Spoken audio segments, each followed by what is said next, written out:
In a few hours, the Democrat-led House is set to recess for 45 days. Then we'll come back for just 11 legislative days. We're recessing just one day after this nation entered a recession.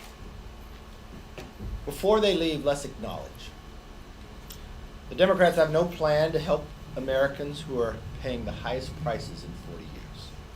They have no plan to stop workers from losing an entire month's salary because of inflation.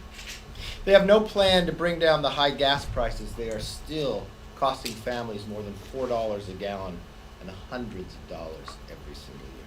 They have no plan to rescue and secure our border or reduce crime. Democrats have no plan to help Americans, but their policies only make it worse. Our country cannot continue down this path. The American people cannot continue to bear the brunt of Democrats' failed policies. Republicans understand the anxiety American families feel every single day. Could you answer this question? If you ask every single American, could they afford to give up 1 month pay? Could you afford to give 1 month pay up? I promise you the overwhelming part of America would say no. But you know the sad part of that answer? It was taken from them. It was taken from them because of inflation. If a person makes a salary, 1 month's salary is 8.3%. Inflation is higher. So they've already lost. Who took it? The Democratic policies that they passed from the day this president came to office, and the Democrats control the House and the Senate. Now, Republicans planned something much different. We want to put the country back on the right track. As you know, our task force has been working for 1.5 years, and we've been rolling different policies out. The QR code up here has just a few of the ideas of what we want to go forward with. An economy that is strong, a nation that's safe, a future that's free, and a government that is accountable. After so much suffering caused by Democratic policies, Americans need renewed hope for the future. And that is what a Republican majority will work every day to provide. Want to open it up for some questions? Yes, Chad? Were you impressed with the game? Was I impressed with the game? Yeah. Vote for contest. There are any of them. You talk about there's no agenda here from the Democrats. Your side ripped against this CHIPS bill. Mm-hmm. There's a concern that you say they have no plan here. This is a bipartisan package. It was not a bipartisan package. You have 24 members on your side. Your side. That's your definition of bipartisan? You know the real challenge here? Republicans had a plan for chips. We actually produced one in the China task force. You had a bipartisan plan that started in the Senate. Then you had a Speaker of the House go against her own committees, where you had bipartisan work inside the House from the Science Committee and others, and delayed this entire bill for a year. And then in the process of coming back, you had to shrink it. But what did the Senate do on their side? They made it mandatory spending. They took a problem where we had a solution, and they wrapped it into it, making it even worse and compounding it.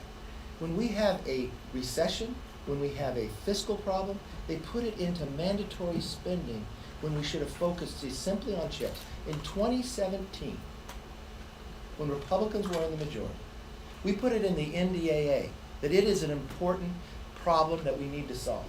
The Democrats took the majority, they ignored it. Every chance that we worked bipartisan on this, even when we asked the Speaker to put a China committee together, even when it took me 8 months to get her to agree, even when the Washington Post came in and sat down because they were rolling it out, Republicans and Democrats alike, and the night before they stopped it, we went forward and we produced a plan to make sure chips were back and being built in America. Every element of this, Nancy Pelosi has put up roadblocks and challenged it and made it political and controversial. So that still wasn't a vote against jobs yesterday?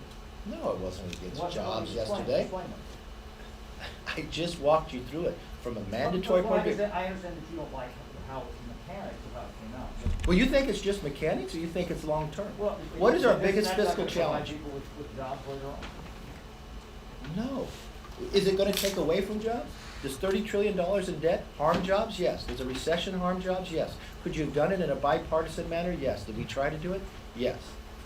Every element that we worked for on this was bipartisan. Every element that went forward, Pelosi put up roadblocks and even didn't take it through committee. Put all in her Build Back Better climate change through and harmed the process to even make it happen. Yes, sir.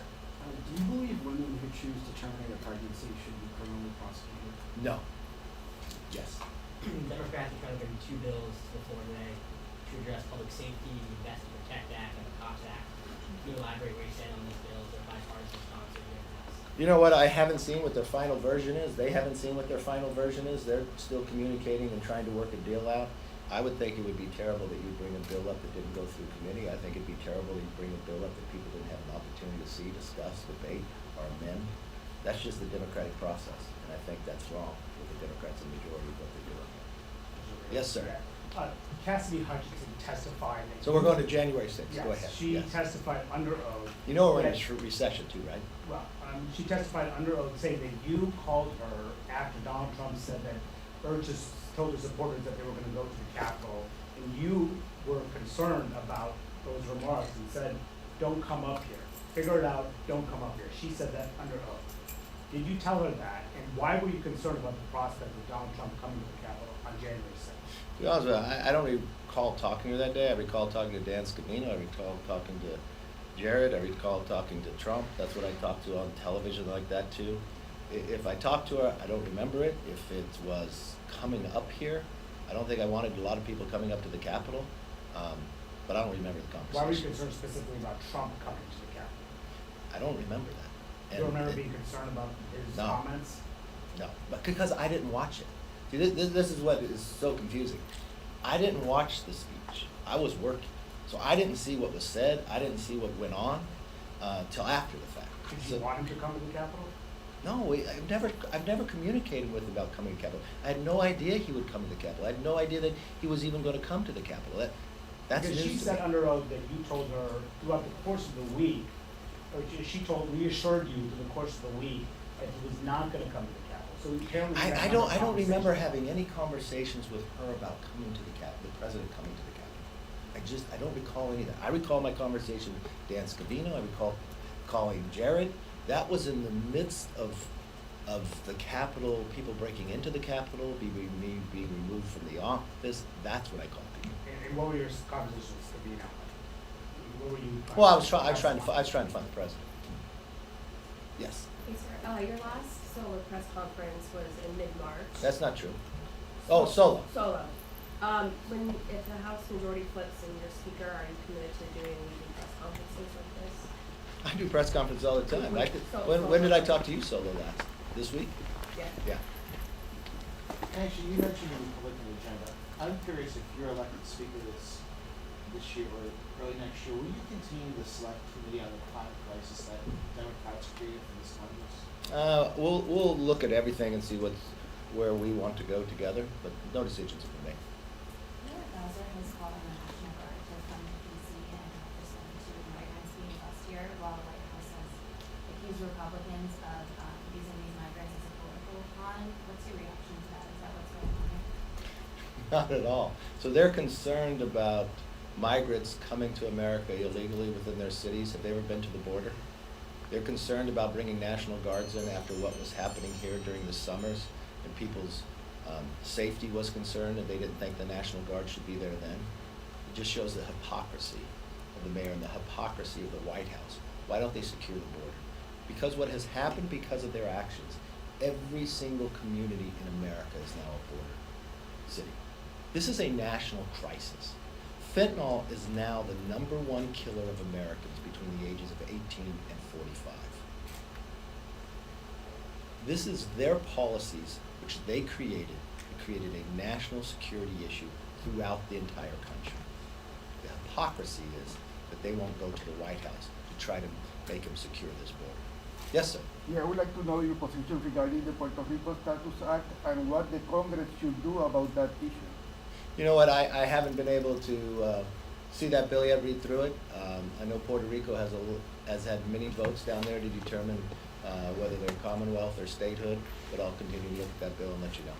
So in the past, you said you support members of Congress trading individual stocks. If the speaker I'm brings sorry, what did you say I said?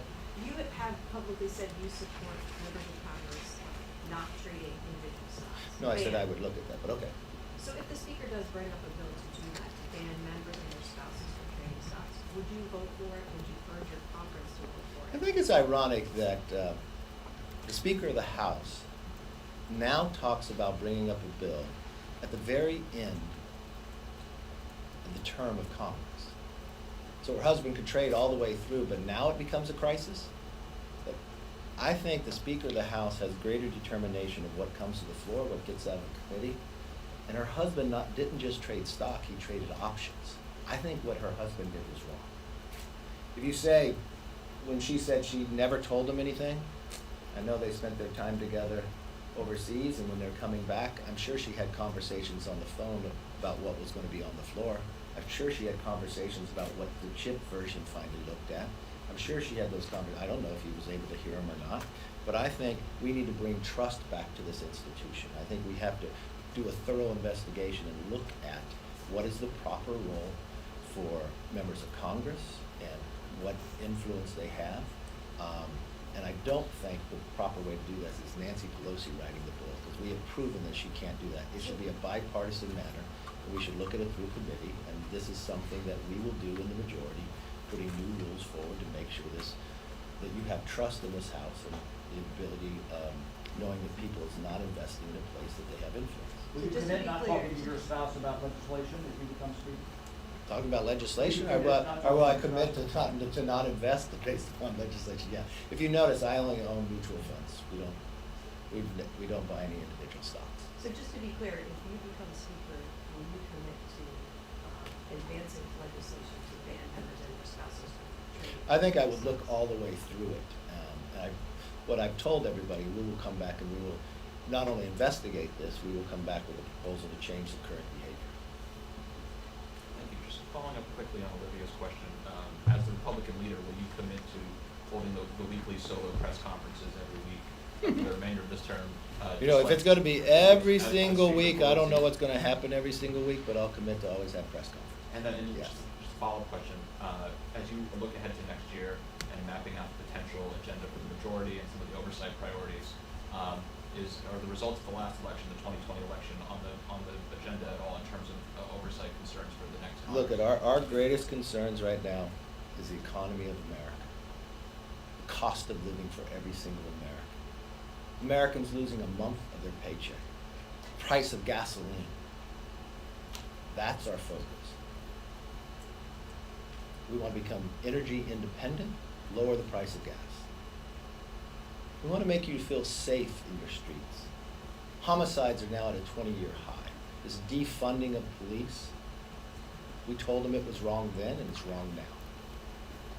We're going to give bonuses to make sure individuals, officers can join the forces, that they can have the training to do the job.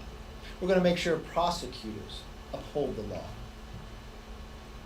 When it comes to the border, we're going to secure it in the movement of fentanyl and illegal drugs into our country. We're going to change the supply chain dependency on China and move it back to America.